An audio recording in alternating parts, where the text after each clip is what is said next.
you look for me? I walk in the room, eyes are red, and I don't smoke banga. Did you check on me? Hai, Assalamualaikum warahmatullahi wabarakatuh. Saya Abdul Muiz Omar Rusli, Guru Bimbingan dan Kaunseling SMK Sungai Besar Selangor. Baik, pada hari ini saya nak mengenalkan buku tulisan saya bersama dengan rakan-rakan. Ini adalah buku intervensi karya Guru Bimbingan dan Kaunseling Negeri Selangor, pengkarya guru, dan ini adalah novel remaja solo saya iaitu Midnight. Untuk makluman semua, buku ini adalah merupakan buku berdasarkan pengalaman kisah benar Guru Bimbingan dan Kaunseling yang berhadapan dengan murid-murid di bilik kaunseling.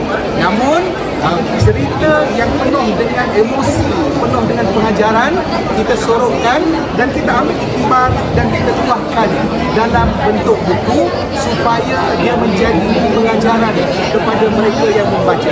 Sebab itulah buku ini dinamakan sebagai intervensi, kerana kita laksanakan pelbagai intervensi untuk beberapa kes seperti kes bullying, seperti kes gejala seksual, seperti kes konten dan sebagainya. Kita jadikan dalam bentuk cerpen supaya ini lebih mudah dan lebih menarik minat untuk dibaca. Ini pula adalah novel saya, novel Midnight, yang menceritakan tentang isu-isu remaja, isu-isu sosial. Saya mengetengahkan tentang cerita parenting. Saya bercerita juga tentang isu sosial.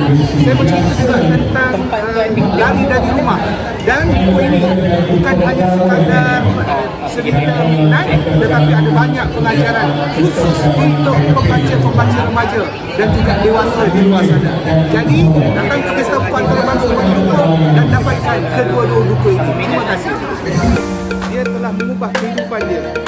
Itulah namanya Midnight.